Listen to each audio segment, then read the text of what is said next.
अस्सलाम वालेकुम, कैसे हैं आप सब? उम्मीद है आप सब ठीक होंगे। Pakistan versus South Africa first test match 26 तारीख को खेला जाएगा। आज से एक दिन बाद 25 के बाद 26 को खेला जाएगा।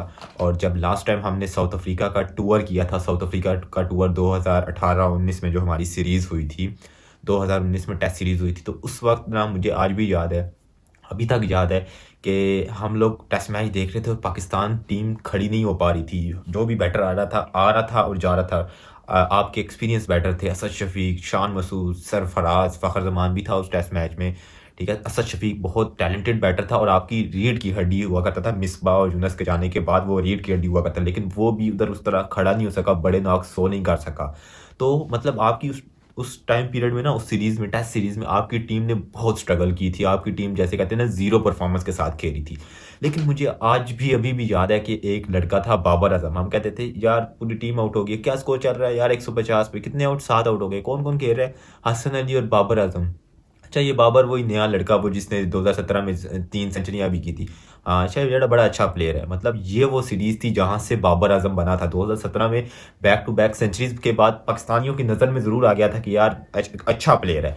लेकिन 2019 में जब उसने दिखाया ना पाकिस्तानियों को कि पूरी टीम गिर रही है, पूरी टीम गिर रही थी वहाँ, और एक एक छोटा सा बच्चा वहाँ खड़ा हुआ था, तो लोगों ने कहा कि यार ये यहाँ भी खड़ा हुआ है तो ये वहाँ भी खड़ा हुआ था, मतलब ये टैलेंटेड है। यहाँ भी खड़ा हुआ है तो वो वाली 3 सेंचुरियाँ भी इसकी बड़ी टॉप क्लास की हैं। तब लोगों ने उस सेंचुरीज को भी प्रायोरिटी दी थी और इंपॉर्टेंस दी थी उस सेंचुरी को भी, कि यहाँ खड़ा हुआ है, कि मतलब है कि वो कहते हैं ना, एक फ्लूक के गलती से नहीं की थी उसने back to back centuries. Talented है, यहाँ भी खड़ा है।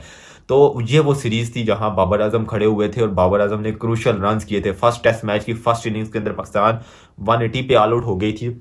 उसमें बाबर आजम ने 71 रन किए थे, जिसमें 15 चौके थे। कितने? 15 चौके। और 89 का स्ट्राइक रेट था, 89।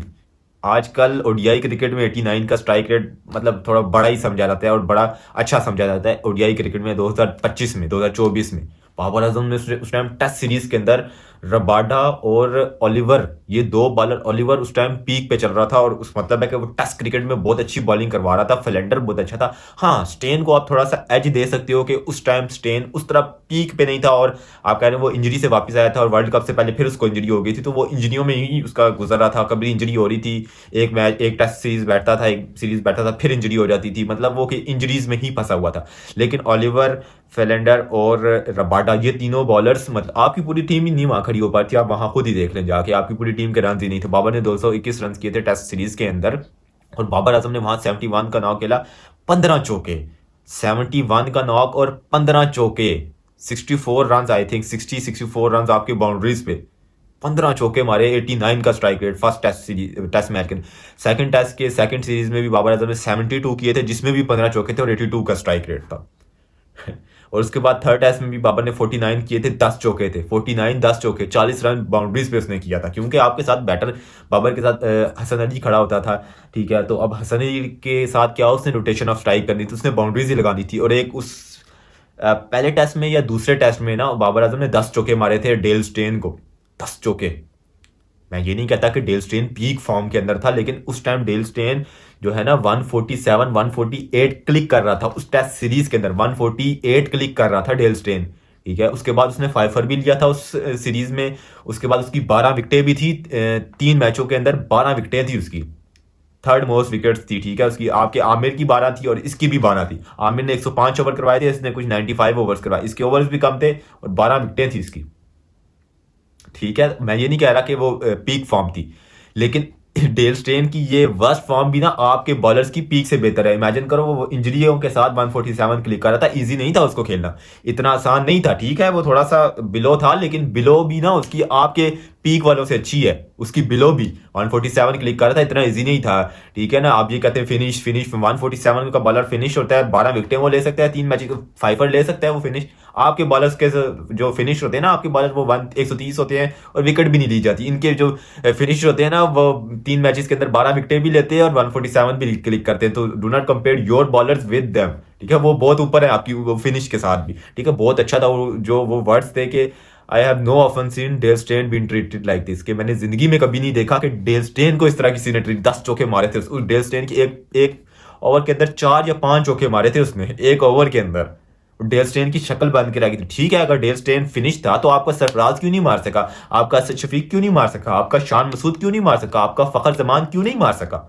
सवाल है ना। अगर फिनिश था तो वो अकेला बाबर आजम के लिए तो नहीं था, वो तो असद शफीक के लिए भी फिनिश था, वो तो शान मसूद के लिए भी फिनिश था, वो तो इमामुल हक के लिए भी फिनिश था, है ना? तो वो भी मारते ना, वो क्यों आउट हो गए, उन्होंने क्यों फाइफर दिया? वो फिनिश अकेला बाबर आजम के लिए तो नहीं था।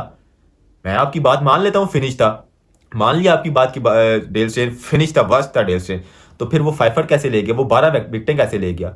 या तो एक बात भी ठीक है, या कहें कि वो फिनिश था, या कहेंगे वो चलो ठीक है अभी था। अगर तो फिनिश था तो आपकी टीम इतनी घटिया है कि उसको 3 मैचेस के अंदर 12 विकेटें दे दी और एक मैच के अंदर फाइफर दे दिया उसको। आपकी टीम इस कदर घटिया है कि एक फिनिश बॉलर के आगे नहीं टिक पा रही। अंदाजा लगाएं कितनी घटिया आपकी टीम है, और उस घटिया टीम में वो एक सितारा जो आज तक चमक रहा है, आज तक जो है ना वर्ल्ड में नंबर 1 पे है, तो उसने वहां डोमिनेट किया था आपको। ठीक है, आपकी उन्होंने कहते हैं धोती बचाई थी उसने, धोती बचाई थी उसने वहां बाबर आजम ने। आज तक ये नॉक मेरा बाबर आजम का one of the best knocks है, ये जो बाबर ने 71, 72 और 49 किया था।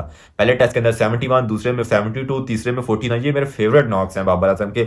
अगर टेस्ट क्रिकेट में मैं रखूं तो इन नॉक्स को मैं टॉप पे रखता हूँ, नंबर 1 पे रखता हूँ, क्योंकि वो अकेला खेला था। मुझे आज तक याद पड़ता है कि हम देखते थे स्कोर बोर्ड है, यार बाबर आजम का लड़का खेल रहा है, अकेला ही मार रहा है उसके साथ। ये आज तक फेवरेट है। और बाबर आजम ने उस टेस्ट सीरीज के अंदर सबसे ज्यादा बाउंड्रीज लगाई थी, 46 बाउंड्रीज लगाई थी, 46 बाउंड्रीज। उससे कम थी माकरम की 37, 46 बाउंड्री टेस्ट के अंदर।